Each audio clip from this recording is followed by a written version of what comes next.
It was a quiet Tuesday evening in Fairfield, Ohio, the kind of peaceful suburb where everyone knew their neighbors, and nothing truly unexpected ever happened.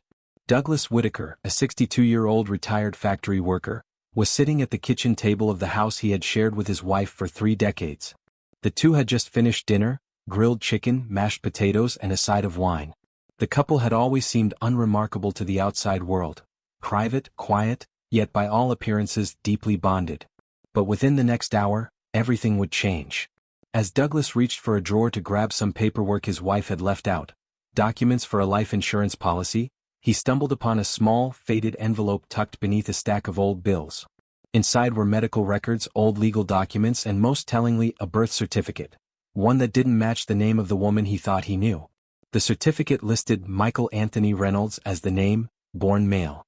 Douglas froze. The blood drained from his face as he read and reread the name. Slowly the room around him seemed to spin. He confronted his wife, Teresa Whitaker, with the papers trembling in his hands. She didn't deny it. In a calm but tearful voice, she confessed the truth. She had been born male but had lived the last 40 years of her life as a woman. She had transitioned before they met and had never told him. 30 years of marriage. 30 years of secrets. What happened next stunned an entire nation. Douglas, overtaken by rage, disbelief, and a profound sense of betrayal, walked to his bedroom, opened his gun safe, and retrieved his Smith & Wesson revolver. In a moment of fury and confusion, he returned to the kitchen and fired 3 shots at Teresa, killing her instantly. Neighbors called 911 after hearing the gunfire. Police arrived to find Douglas sitting silently beside her body, the gun placed carefully on the table as if waiting for judgment. This case would rock the foundations of identity, deception, and justice. It wasn't just a murder, it was a story of a long-hidden truth, and the explosive consequences of betrayal in the most intimate of relationships. In today's episode of Family Crime Exposed, we uncover the dark, tragic tale of Douglas and Teresa Whitaker, a couple torn apart by a secret buried for decades, and a truth that led to murder. Stay with us. To understand how a seemingly stable marriage unraveled into murder, we must go back decades, before the bloodshed, before the secret unraveled, to the lives of Douglas Whitaker and Teresa Whitaker, 2 people who came together in love but were ultimately torn apart by a truth too heavy to bear. Douglas Whitaker, a man of routine and simplicity. Born and raised in Fairfield, Ohio, Douglas Whitaker lived a life rooted in consistency, tradition, and hard work. His upbringing was modest, his father a mechanic, his mother a homemaker. Douglas grew up believing in straightforward values: loyalty, honesty, and family above all. He enlisted in the military at 18, serving in the Navy for 6 years before returning home to work at a local steel manufacturing plant, where he would remain until retirement. Known by friends and neighbors as a quiet, disciplined man, Douglas wasn't one for small talk or social gatherings. His life was a pattern: work, home, occasional fishing trips, and Sunday services at the local Baptist church. His stoic nature often made him seem cold, but those who knew him best saw a man deeply committed to his wife and stability. He met Teresa Reynolds at a diner in nearby Hamilton in 1991. She was a waitress, friendly, soft-spoken, and always quick with a smile. Their connection was instant, and despite Douglas' reserved demeanor, Teresa brought out a lighter side of him. They dated for 2 years before marrying in a small ceremony with only close friends and family present. To Douglas, Teresa was everything a partner should be: loving, supportive, dependable. For 30 years they shared a home, celebrated anniversaries, mourned losses, and built a quiet life together. Yet Douglas never suspected that the woman beside him was harboring a secret that would one day destroy everything. Teresa Whitaker, born Michael Anthony Reynolds, a life of reinvention. Before she became Teresa Whitaker, she was born Michael Anthony Reynolds in Cincinnati, Ohio, in 1963. From a young age, Michael struggled with gender identity, feeling out of place in a body that didn't align with who they were inside. In the 1970s, discussions about transgender identity were nearly non-existent, especially in conservative communities. Michael lived in fear of rejection, fear of being discovered, fear of never truly being seen. After high school, Michael moved to New York City, seeking anonymity and freedom. There, with the support of LGBTQ+ advocacy groups and friends, Michael began the transition to living as Teresa. Through hormone therapy, counseling, and eventually gender-affirming surgery in the late 1980s, Teresa fully embraced her identity. To her, this was not deception, it was finally becoming her true self. Teresa made the decision to leave her past behind completely, cutting ties with former acquaintances and returning to Ohio with a new identity and renewed hope. By the time she met Douglas, she had been living as Teresa for nearly 4 years. The love they shared felt real to her, and she feared that revealing her past would not only end their relationship, but put her in danger. She chose silence over risk, and for 3 decades that silence remained unbroken. Douglas and Teresa's life together was, by all appearances, ordinary and unremarkable, a testament to how well Teresa had built her new life. They lived in a small 2-bedroom house with a garden that Teresa lovingly tended. She worked various retail jobs over the years, while Douglas maintained steady employment until his retirement at 58. Neighbors described the couple as private but polite. They weren't social butterflies, but they were respectful, kept to themselves, and seemed genuinely content. "You'd see them at church, holding hands, smiling," one neighbor recalled. They looked like the kind of couple that had been through everything together. They had no children, something Teresa often attributed to medical complications. Douglas never questioned it. To him, their life was complete as it was. There were no fights, no police visits, no signs of unrest. Underneath it all, however, Teresa carried a deep, constant fear that one day her past would catch up with her, that Douglas would find out, and that the life she worked so hard to build would come crashing down. Over the years, there were moments Teresa feared discovery. A stray piece of mail addressed to Michael Reynolds. Medical forms that asked for past history. Old documents that she thought she'd lost. But each time she was careful, meticulous even, about keeping her former life buried. Douglas, ever trusting, never pried. His rigid sense of privacy and respect for boundaries meant he didn't snoop or ask questions that might seem intrusive. Teresa believed that silence was kindness, that sparing him the pain of the truth was an act of love. But truth, no matter how deeply buried, has a way of surfacing. And when it finally did, decades of deception collided with a lifetime of trust, unleashing a storm neither could survive. It was supposed to be a normal night, quiet, uneventful, and just like any other over the past 30 years. Douglas and Teresa Whitaker had enjoyed their usual routine. Dinner at 6:30 p.m. sharp, followed by watching reruns of classic sitcoms in their modest living room. But that evening, a simple request would unravel decades of carefully hidden truth, and ultimately ignite a murder. Douglas had been working on organizing their financial affairs. He recently learned about a potential increase in their life insurance premiums and wanted to go through their old paperwork to see if any adjustments could be made. As Douglas sorted through the filing cabinet in their bedroom, he stumbled upon a dusty old folder he'd never seen before. Inside were various documents, some outdated tax records, old pay stubs, but one small envelope caught his attention. Curiosity led him to open it. What he found inside would forever change his world. Among the documents was a birth certificate, faded and folded, belonging to someone named Michael Anthony Reynolds, born male in 1963, Cincinnati, Ohio. Douglas blinked, trying to make sense of what he was seeing. The birth date matched Teresa's. But the name, the gender, it didn't make sense. Alongside it were hospital records, referencing hormone therapy and surgical procedures. Documents from New York City hospitals, dated years before he ever met Teresa. A chill ran through Douglas. His mind raced. Could this be a mistake? Some sort of clerical error? A long-lost relative's papers mistakenly mixed in? But deep down he knew. The handwriting on the envelope was Teresa's. The pieces clicked together. Moments that once seemed harmless now replayed in his mind under a new, sinister light. The medical complications that prevented children. The reluctance to discuss her past. The occasional nervous glances when mail arrived. The silence. He walked into the living room, clutching the documents in his hand. Teresa looked up, puzzled at first, then alarmed as she saw the envelope. Her face paled. "Where did you find that?" she asked, her voice barely above a whisper. Douglas didn't answer immediately. His hands trembled, his eyes fixed on hers. "Who is Michael Reynolds?" he finally asked, the words like stone in his mouth. Teresa's face changed, a mix of fear, sadness, and resignation. She knew there was no more hiding. "I need to tell you something," she began. "Please just listen." For the next 10 minutes, Teresa explained the truth she had carried in silence for over 3 decades. She told him about her childhood, about the discomfort in her own skin, about moving away to start over as Teresa, a woman, her true self. She told him that by the time they met, she had already completed her transition, and out of fear of rejection, fear of violence, fear of losing the life they built, she kept her past to herself. To Teresa it wasn't a lie, it was survival. To Douglas, it was betrayal on the deepest level. The room was heavy with silence. Douglas stood still, the papers crumpled in his fists. His breathing grew heavy, his face contorted in rage, disbelief, and emotional agony. "You lied to me," he said, voice low and trembling. "For 30 years. Teresa pleaded with him. "I loved you. I still love you. Nothing about that was fake.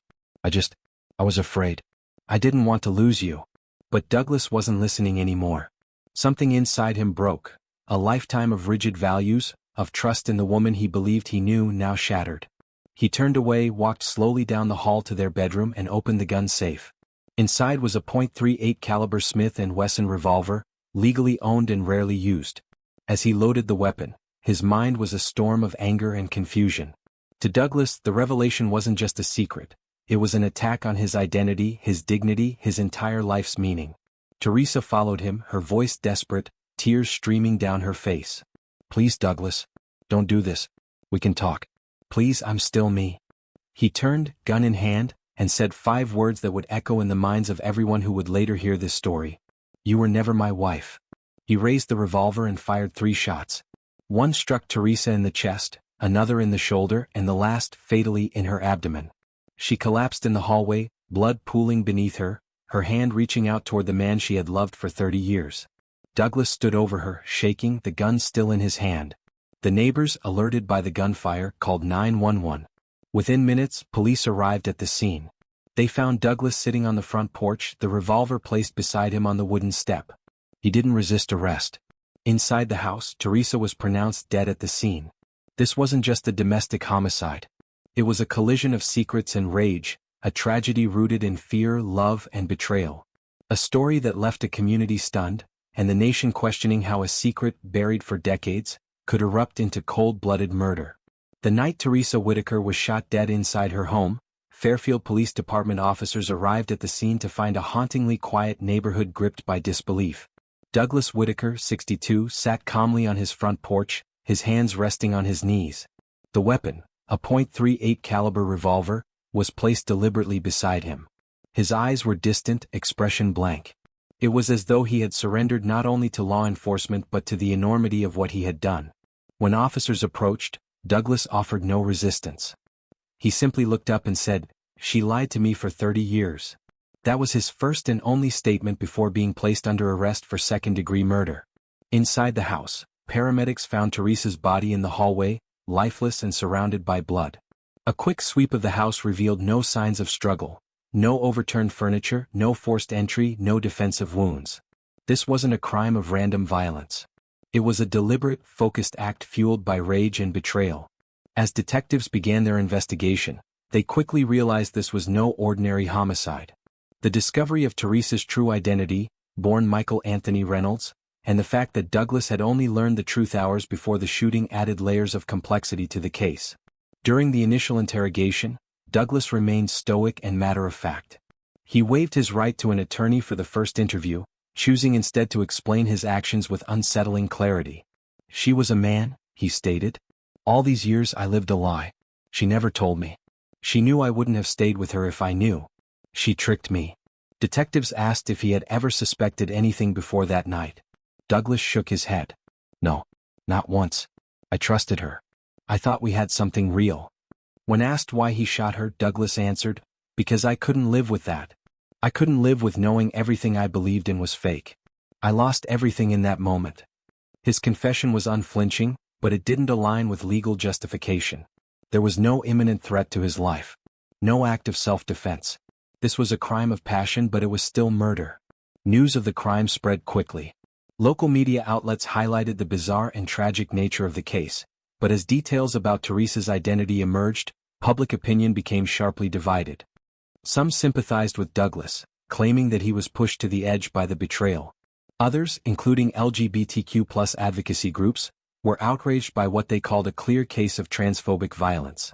Teresa, they argued, had transitioned decades earlier and lived as a woman for the majority of her life. Her identity did not justify her murder, regardless of the secret. The case became a flashpoint for national conversations around gender identity, disclosure, and legal protections for transgender individuals.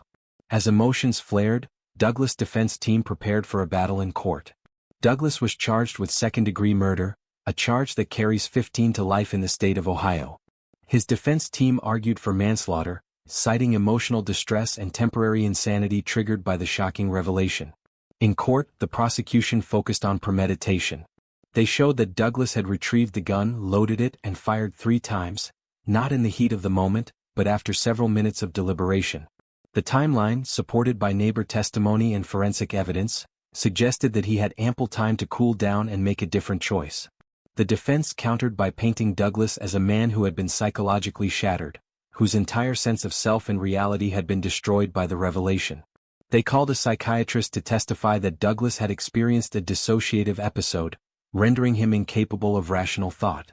But the prosecution had its own expert, who argued that Douglas was fully aware of his actions, had a clear motive, and took deliberate steps to end Teresa's life.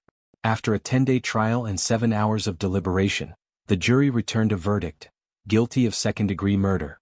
At sentencing, Douglas showed little emotion. He was given 25 years to life with the possibility of parole after 20. The judge, in her final statement, said, "Mr. Whitaker, betrayal, real or perceived, does not grant you the right to take a life. You had options. You chose violence. And for that, you must face the consequences."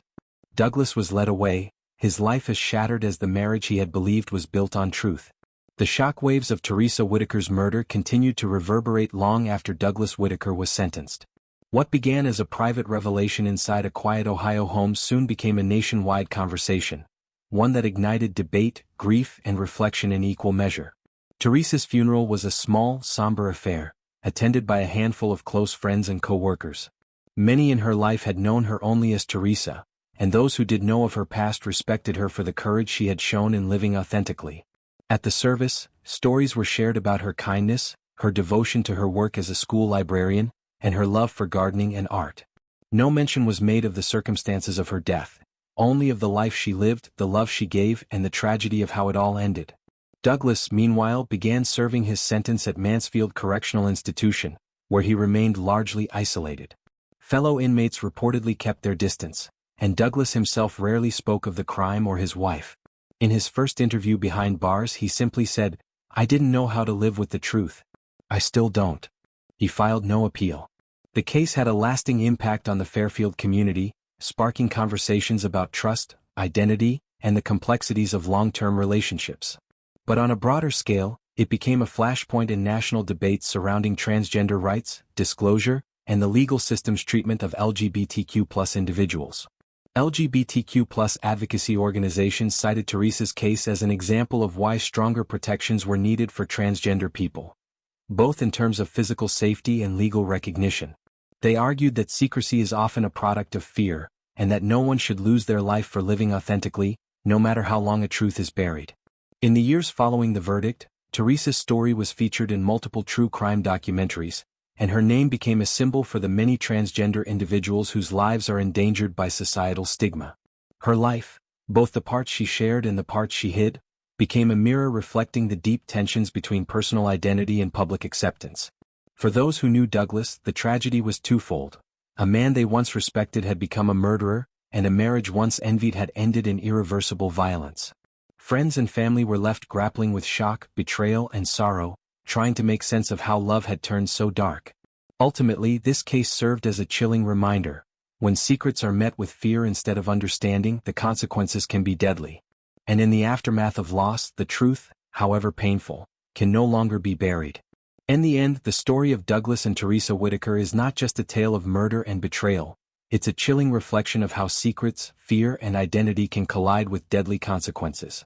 For 30 years they lived as husband and wife, sharing a life that, on the surface, seemed built on love, stability, and mutual respect. But beneath that facade, there was a truth that Teresa carried with her every single day, a truth she believed she had to hide to be accepted, loved, and safe. When Douglas discovered her past, rage overtook reason. A lifetime of trust was shattered in an instant, and rather than seek answers or understanding, he chose violence. His response turned a private revelation into a public tragedy, taking a life and leaving behind a community reeling with questions. This case forces us to confront uncomfortable realities. It reveals how deeply societal perceptions of gender, identity, and masculinity can impact individual lives, and how the fear of rejection and judgment can compel someone to conceal their truth for decades. Teresa's decision to keep her identity secret may have been rooted in love or fear, but in the end, it was met with the worst possible outcome. It also shows that while betrayal may wound deeply, nothing can justify murder. The law upheld that truth. Douglas now lives with the irreversible weight of his actions, a man imprisoned not only by steel bars but by the memory of what he lost, and what he destroyed. As viewers, we're left to reflect. How well do we know the people we love? What would we do if faced with a truth that challenges everything we believed? And how can society create a world where no one feels forced to hide who they are out of fear? In the world of family crime, this story stands out, not just for its shocking twist but for the painful humanity at its core. Behind the headlines and the courtroom drama were two people, bound by love, undone by a secret, and consumed by the dark side of truth. Stay tuned because The Family Crime Exposed will continue to bring you real stories of love, lies, and deadly consequences.